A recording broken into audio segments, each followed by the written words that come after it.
9th class के प्यारे बच्चे ध्यान देंगे। पाठ 8 है और बल और गति के नियम हैं। और अभ्यास का प्रश्न 8 पढ़ेंगे कि एक गाड़ी का द्रव्यमान 1500 किलोग्राम है। यदि गाड़ी को 1.7 मीटर प्रति सेकंड के ऋणात्मक त्वरण अवमंदन या मंदन बोलते हैं।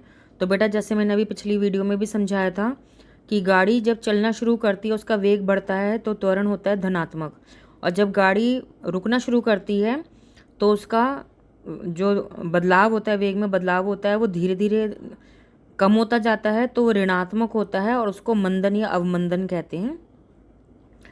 तो विराम अवस्था में लाना है यानी अंतिम वेग उसका v0 लाना है। तो गाड़ी तथा सड़क के बीच लगने वाला बल कितना होगा?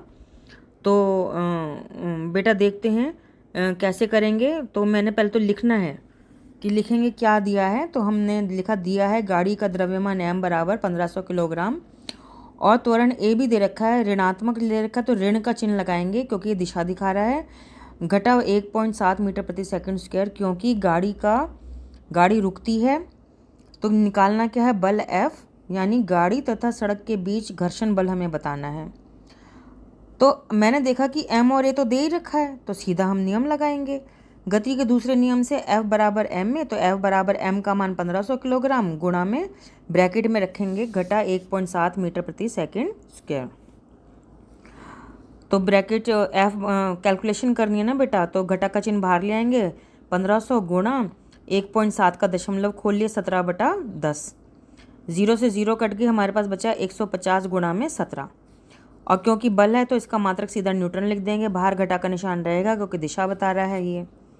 जब हम F बराबर लिखेंगे घटा, अब 150 को 17 से गुणा करेंगे तो 2550 आएगा और इसका मात्रक न्यूटन है, न्यूटन लिख देंगे।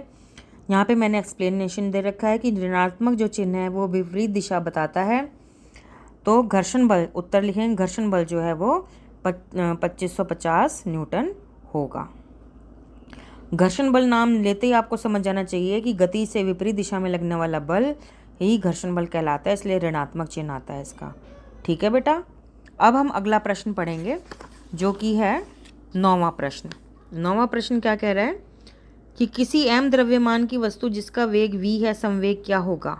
तो बेटा गति का दूसरा नियम याद करो, F बराबर m था ना, लेकिन जिस वस्तु में त्वरणीय वेग है तो उसको हम बल नहीं बोलते, संवेग बोलते हैं। तो संवेग का सूत्र था P बराबर mv, तो D इसका उत्तर सही है, P बराबर mv, तो D उत्तर इसको सही कर देंगे।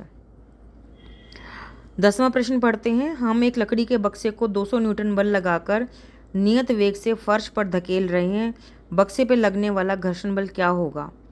देखो बेटा, लकड़ी का बक्से को हम जितने बल से धकेल रहे हैं तो उससे गति हो रही है, और आपको पता है कि गति से होने की उल्टी दिशा में, विपरीत दिशा में जो बल लगता है घर्षण बल होता है, तो वो बल भी 200 न्यूटन के बराबर ही होगा। तो घर्षण बल ऋणात्मक होगा, घटा 200 न्यूटन लिख देंगे और घटा जो है उसकी दिशा बता रहा है। ठीक है, तो इसका उत्तर यही है। 11वां प्रश्न पढ़ते हैं। गति के तृतीय नियम के अनुसार जब हम किसी वस्तु को धक्का देते हैं तो वस्तु उतने ही बल के साथ हमें भी विपरीत दिशा में धक्का देती है। अभी हमने यहाँ पर भी यही तो पढ़ा था 10वें प्रश्न में। और गति के जो नियम है उससे ये बात है, हर क्रिया की प्रतिक्रिया होती है। यदि वस्तु ट्रक है जो सड़क के किनारे खड़ा है तो वो हमारे द्वारा लगाया गया बल आरोपित करने पर भी गतिशील नहीं हो पाएगा। एक विद्यार्थी इसे सही साबित करते हुए कहता है कि दोनों बल विपरीत एवं बराबर हैं जो एक दूसरे को आगे बढ़ते हैं, जो एक दूसरे को निरस्त कर देते हैं। इस तर्क पर अपने विचार दें और बताएं कि ट्रक गतिशील क्यों नहीं हो पा रहा।